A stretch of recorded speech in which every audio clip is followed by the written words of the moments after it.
আসসালামু আলাইকুম। কেমন আছেন সবাই? আশা করি সবাই ভালো আছেন। দেশ ও দেশের বাহিরে যারা থাকেন সবাইকে ঈদের শুভেচ্ছা জানাচ্ছি। আম্মু আমাকে ফোন দিয়েছে, "তাড়াতাড়ি বাসায় আসো।" তাই আমি তাড়াহুড়া করে আম্মুর বাসায় যাচ্ছি। আর এই তো আলহামদুলিল্লাহ মোটামুটি সবারই কুরবানি দিচ্ছে সবাই। আলহামদুলিল্লাহ আমাদের একটি গরু কুরবানি হয়ে গিয়েছে, আরো ২ টি আছে। তো একটির কিছু অংশ মাংস উপরে পাঠিয়েছে রান্না করার জন্য। আমি তো সকাল সকাল বাসা থেকে চলে এসেছি, নাস্তা করে নেই। তো এই তো আমি কিছু ফ্রুটস কেটে নিয়েছি, ডাবের পানি এগুলো দিয়ে আজকে সকালে নাস্তা করব। ডাবের পানিটা শরীরের জন্য অনেক ভালো। এটা ন্যাচারাল পানি, তো এর জন্য শরীরের জন্য অনেক ভালো।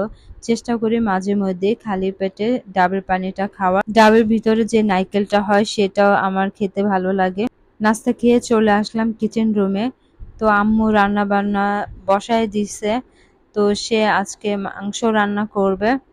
মোটামুটি বাসাতে অনেক মেহমানই এসেছে। আমার খালারা এসেছে, আমার মামি এসেছে। তো আমিও এসেছি আজকে। তো আম্মু তাড়াহুড়া করে রান্না বসিয়ে দিল। আমার আম্মুর হাতে এই গরুর মাংসটা অনেক মজা হয়। তাই আমি বললাম, এইভাবেই গরুর মাংস রান্না করো আজকে।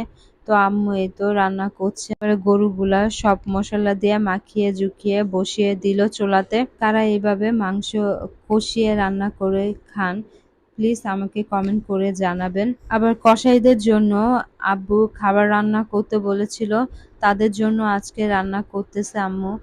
এক পাতিল খিচুড়ি রান্না হয়েছে, এই তো খিচুড়ি প্রায় রান্না শেষ। যারা মুসলমান ভাই ও বোনরা এশিয়া ইউরোপ কান্ট্রিতে থাকেন তাদের তো কালকে ঈদ হয়ে গিয়েছে, আর বাংলাদেশে তো আজকে আমরা ঈদ উদযাপন করছি। সারাদিন কার কেমন ঈদ কাটলো প্লিজ কমেন্ট করে অবশ্যই জানাবেন। আম্মুর প্রায় রান্না বান্না শেষ হয়ে গিয়েছে।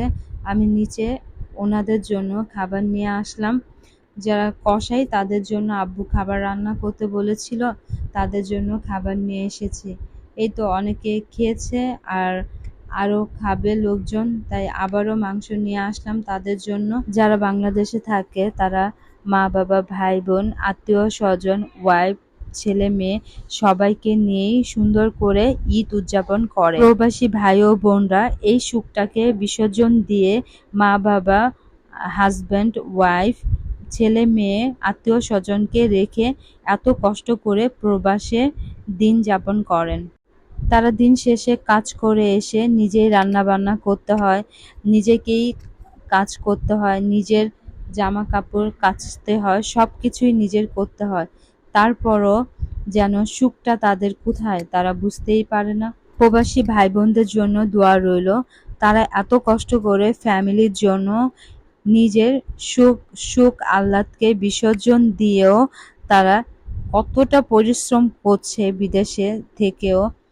তো যারা প্রবাসে থাকে ভাইরা তারাই বুঝতে পারে কতখানি কষ্ট করে তারা প্রবাসে থাকে।